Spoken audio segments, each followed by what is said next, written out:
wanted to know more about what has gone on behind the scenes of my business. And I realized I kind of didn't really talk a lot when I was on Marie TV because I was nervous. I mean, I was super nervous. That was broadcast out to hundreds of thousands of people, so I kind of clammed up a little bit. But if I've learned anything in the last few days, other than the fact that I am not that great in front of a camera, it's that I think just having a story and just telling the truth about what's happened behind the scenes of my business is kind of what people just want to know more about. So because of the fact that I've gotten some really awesome emails in the last couple of days that have just really just made my day, totally humbled me, I just feel like I would like to tell you a little bit more about what's happened and how I've gotten where I am now, and like my goals for the future as well, hoping that it will help you a little bit if maybe you are thinking about starting your own thing online, or maybe you have already started it but you're not sure what to do next or whatever.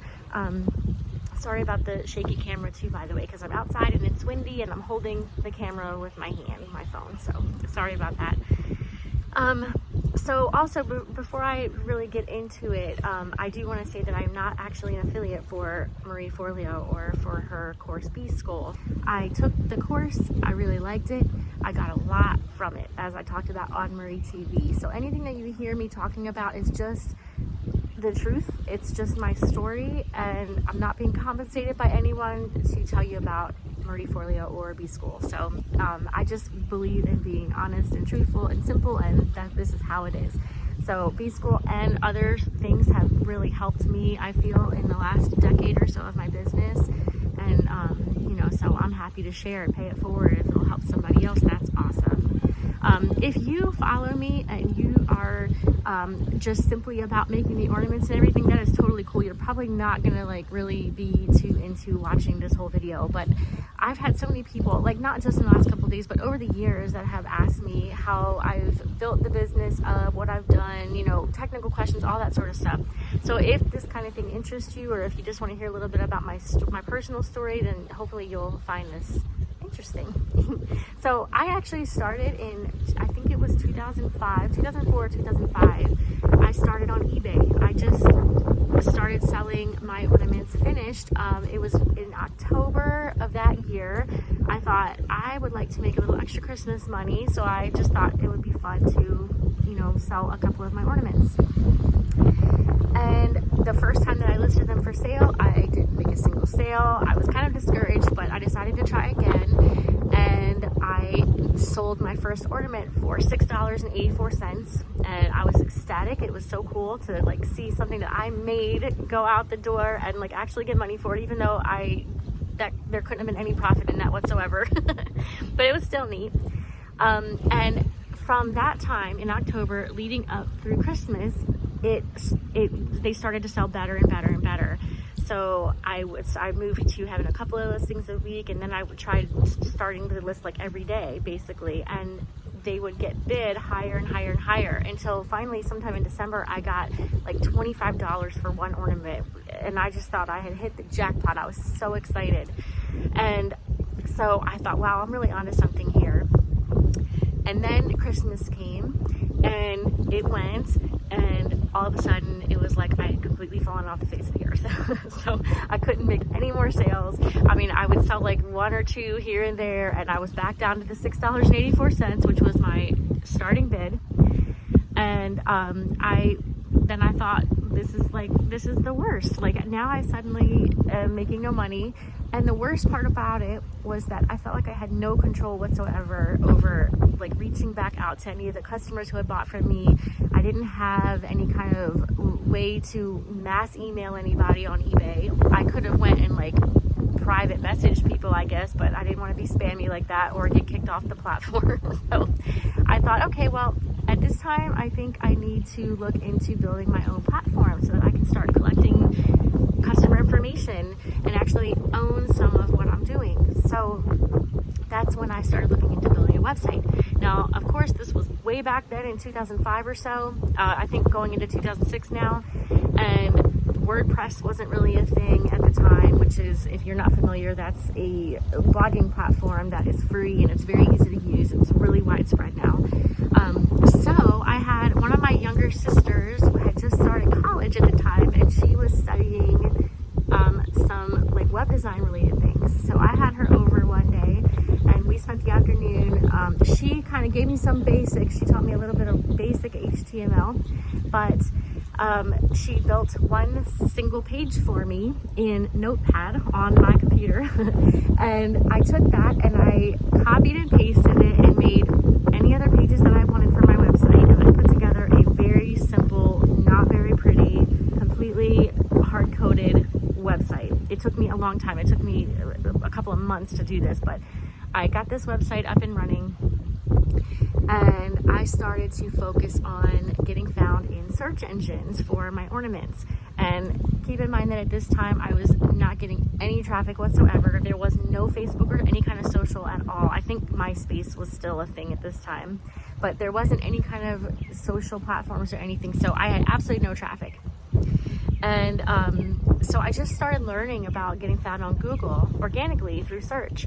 And little by little, I started to creep up in the search engines for things like handmade Christmas ornaments or folded fabric ornaments and things like that.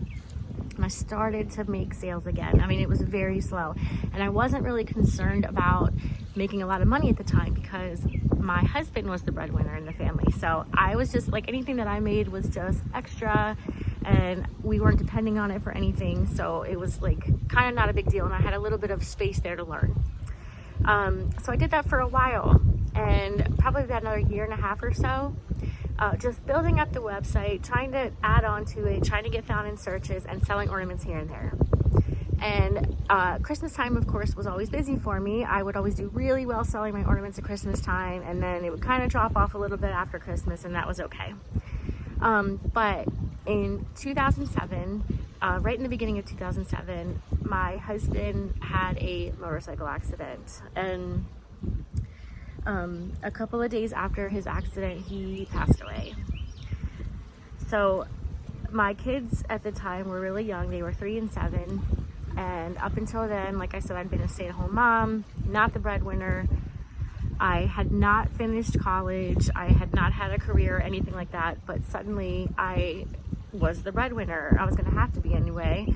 So I kind of I was at a crossroads. I faced the decision of, do I want to go back to work and go get a job, just, you know, at the grocery store down the street or somewhere, you know, making probably minimum wage, and it would probably just cover daycare expenses for my kids.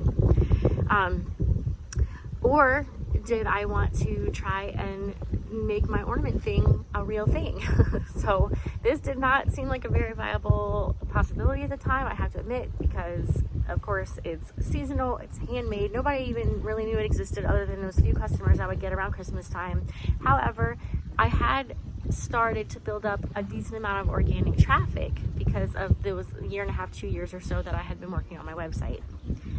So I decided to go ahead and give that a shot. I decided to try and turn it into a business. So my next steps at that time were to really start educating myself on building up a decent audience and marketing. I had no marketing experience. I had gotten pretty good at doing the website stuff, and I had gotten pretty good at getting found in Google, like I said, but I didn't have any marketing experience, and I didn't really know how to sell. So I would get traffic, but, you know, selling to people was a whole different story. So I started really learning about that. It took me a while, and I made a lot of really embarrassing mistakes. Also, personally, we ended up losing our house. This wasn't just due to like my business not making a lot of money, but also due to some decisions that my husband and I had made before he died. But that happened, and it was a difficult couple of years. So this is about the time that I decided to enroll in Marie Forleo's Bees School, and I also did a lot of just Googling and trying to figure things out, learning about marketing as best I could. I started listening to everything that I could find. Webinars started to become a thing at that time, so I started listening to just everything that I could find on learning how to sell, learning how to market, getting more traffic and all that.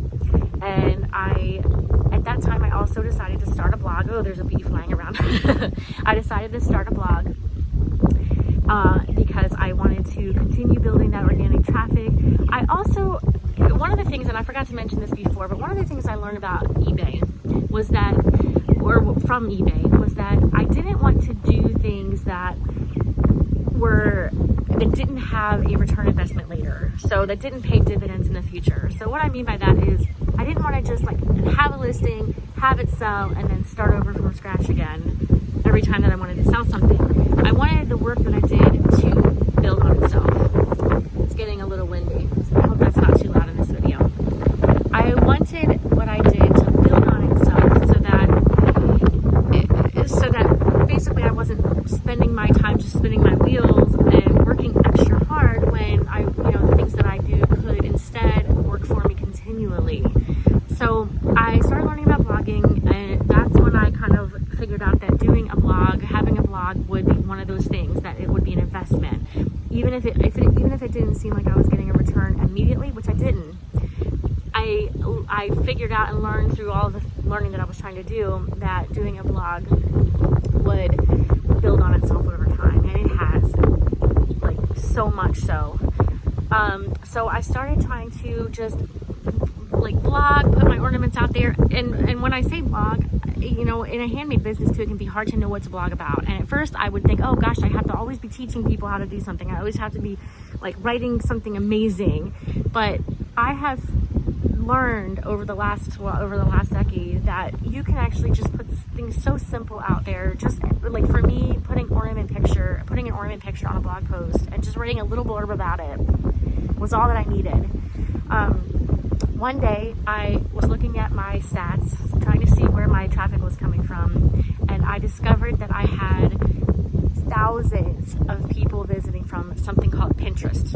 And I had no idea what Pinterest was. It was brand new. I absolutely had no clue what it was. And I went and figured out what it was, and I discovered that it was this platform where people were pinning pictures, and I wasn't even on it. And I was getting thousands of of visitors to my site from it. So then I realized the blogging thing was really starting to work for me, because obviously I'm getting traffic that I didn't even intend to get, and I didn't even have an account on Pinterest. So that was one thing that I did that really started to snowball. Another thing that I did was I really started working on collecting email addresses. People will not buy from you usually the first time that they find your website. I mean, it's almost a guarantee that they're not going to, even though we expect it. And so when you're using only a platform like Etsy, for example, or eBay, like I was way back in the day, we are just constantly hoping for people to find us, but we're assuming that if they find us, they're going to buy, and they just don't. You need to capture them. You need to get their email address so that you can continue to market to them and remind them that you exist. Even when people have the best intentions of coming back to your site, like say they love what you have, it doesn't matter, because they usually forget. I mean, the internet is full of distractions. They've got the tab open. Hopefully they're on a desktop. If they're on mobile, it's even worse. But they see the little red dot appear in the corner of the tab next to your tab, and that's it. You've lost them. They're gone. It's even worse on the phone. The notification comes right in front of their face. They click on it. They're gone. So I started working on building an email list.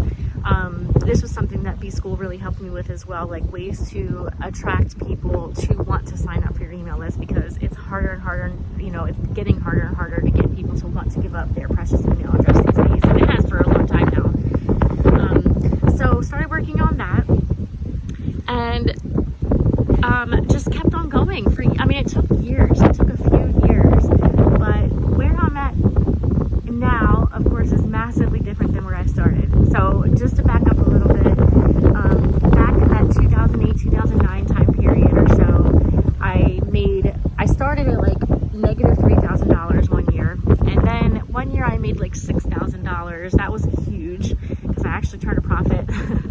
And then I went up to like, I think 14,000 or something like that one year. Well, in 2015, I decided that I wanted to hit six figures, which felt like an impossible thing. And I had heard the story about Jim Carrey and how he'd written himself a check for, I don't know, I think like a huge amount of money, way bigger than 100,000, but he had done that, and that he ended up getting it that year. So I thought, well, I'm gonna do the same. So I wrote myself a check for $100,000. And I even wrote in the memo area, this is for an awesome job this year selling ornaments. And so getting close to the end of 2015, I realized that I was going to hit my mark. So like, I think just the fact that I wrote down that number, and that forced me to think, well, how are you going to reach that number? So I started like actually running numbers. Well, how many, of this item would you have to sell to make that? How many of this item would you have to sell to make that? So that it forced me to get creative and start thinking about ways to make that money. So getting close to the end of 2015, I realized I was going to hit my number. I was also completely exhausted and burnt out, and I felt like had been a roller coaster of a year. I was ecstatic that I was going to hit 100,000, but I also felt like it had been feast or famine. That it was, I would hit on a product that would do awesome, and then I would do another product that wouldn't be so awesome. And I thought, okay, what am I going to do next year? How am I even going to repeat this? This is not repeatable. Like, I'm going to hit the 6-figure mark, and then I'm going to tank right back down to the negative 3,000 next year. So around that time, I actually found out about a group of people that, I had been following one of the women online for a little while, and she had this event called Beachpreneurs that she did with another person that I'd never met before. And they sent out an invitation in October for a spot at this event that they had in Pensacola Beach, Florida, which I thought was close to me. It turned out that it wasn't. But on a whim, I wrote back and said, I'm gonna come to this event. So I went to it, not knowing what to expect, and got there, and there was about 12 other women that were in this event, and it was for like 3 days in this condo on Pensacola Beach. I didn't know a single person, and I went there thinking, I am going to change directions. I am not going to sell ornaments anymore, or ornament kits and patterns. At that time, I'd started selling kits and patterns. I said, I'm totally not going to do this anymore. Because I don't think that it's sustainable. I don't think that I can continue. And I'm going to start teaching people how to build websites and stuff, because I've gotten pretty good at that at this point.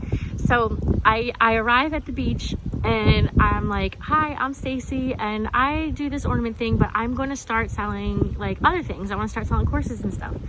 And they were like, oh, that's cool, but what is this ornament thing? And so I'm like, oh, I sell these ornaments online, and I sell patterns and kits, but I'm not into that. I'm going to do this other thing. And they go, oh, that's cool, but what, this ornament thing, what about this thing? And I'm like, guys, I'm not going to do this ornament thing anymore. I'm trying to shift gears.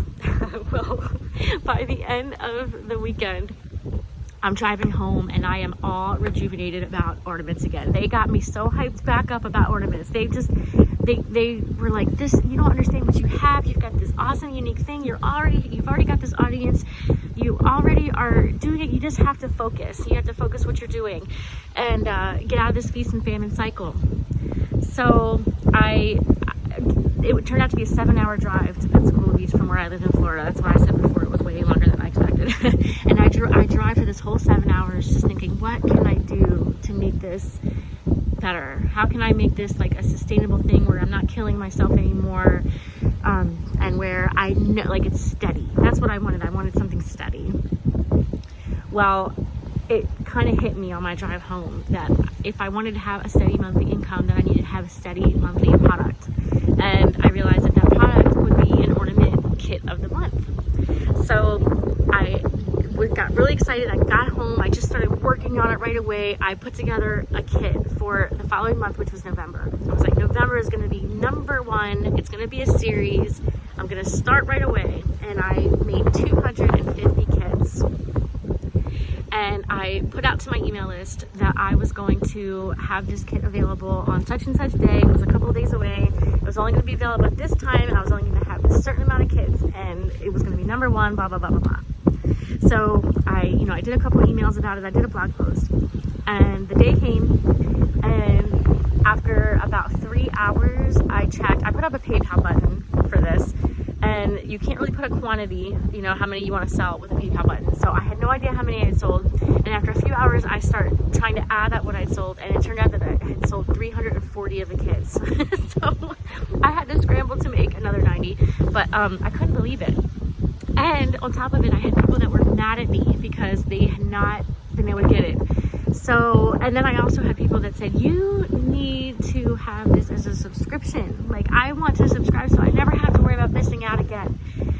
So, and then I also posted about this success in that Beachpreneurs Facebook group, and one of the ladies in there said, why do you not have this set up as a subscription? Are you crazy? So honestly, the reason I didn't is because I was afraid to. I figured, who is going to want to subscribe to an Ornament of the Month club? Who's going to want to do that? Well, it turned out a lot of people did. So the next month for December, after I cleaned up that mess, because that was like really craziness when I had to make all those extra kits and everything, for December, I put up the next kit and I set it up as a subscribe. And we had another 200 and some people subscribe for December. And I cut it off at that point too, because I knew I didn't have enough. So from then on, it just grew every single month. And in those first few months, I was scrambling because I guess I kind of didn't expect that that many people were going to end up subscribing or that were going to be into this, especially following Christmas. I was worried that, it would fall back off again, but it just continued to grow by at least 100 people every single month. So that was of course, like I said, in November 2015 is when I started it. We just did our 52nd kit, and we've got over 3,000 subscribers now. And I actually had to cut it off this whole year. We kept it at 3,000 just because I had to spend some time working on systems and processes and things and the logistics. Over the years, there has been a lot of logistics issues, just a learning process as we went. Not to mention that I also had to start working on growing my team because I got to a point where I couldn't do it all by myself anymore. In the very beginning, we were doing it in the house, and I remember that I had kits piled up on every single possible surface in my house. Just covering everything, the kitchen counters, every single coffee table, everything. We eventually had to moved it out to our garage, and then that got too small, so we rented a shop where we were living at the time. But then a couple of years ago, I decided I wanted to move back to Central Florida because that's where all my family was. So we found a house, this house that I'm at now, and look at this beautiful sunset that we're having right now. I found this house on this lake. It's a total fixer-upper. I had to completely redo, gut the inside of the house. But the house had a airplane hangar in the backyard, a 2,000 square foot airplane hangar. In fact, my backyard's a little bit of a mess, but I'll see if you can see it really quick. I know I'm already bouncing all over the place in this video, so it's not gonna hurt anything if I turn around and show you there it is. There's a big ugly green dome there too, which is gonna be going away soon, but there's the house, and there's my airplane hangar right there, which we've converted into our ornament shop. That was a total dream come true, to be able to move back here onto a lake, which is just what I always wanted. So I'll sit back down. So yeah, we converted that, and we also, a lot of people have asked they want to know actual numbers, of what the business is doing. And for a long time, I was kind of afraid to tell people that because I don't know, I never want to sound like I'm saying, oh, my business is doing that. But I also think it helps to know what people are actually doing, because it helps you to know who's telling you the truth or not. There's a lot of people out there online right now that tell you that they know all the secrets if you buy their course, and they haven't actually built a business for real. So we hit the 7-figure mark in 2018. So, and now we've done it again for 2019. 2019 was especially awesome because like I said before, I stopped growing the club for a while so that I could get some systems and processes in place. But we had also started working on our regular online shop where I sell just like one-off products. So it's all like very niche. It's supplies for selling ornaments or for making ornaments and all that sort of stuff. And that doubled in 2019, the revenue from that. And also we had our first multiple six-figure month in 2019, which was really amazing. Also, we've got 12 people on the team now, which is, I'm the most proud of that. A lot of them are stay-at-home moms. The whole reason I started this was to support my kids and allow me to stay at home. And so the fact that we have a bunch of stay-at-home moms on our team now, we even have a stay-at-home grandmom she helps take care of her 2 grandbabies. I love that. I'm really proud of it. So that, you know, I feel like that's it's just one of the goals of my business. So anyway, that is kind of like an overview of my story. This is a really long video. I see I'm going on like almost a half an hour now. So hopefully you didn't mind the rambling. I hope that you were inspired in some way by this. The sun is setting. I'm losing light here by the second. So I'm going to go ahead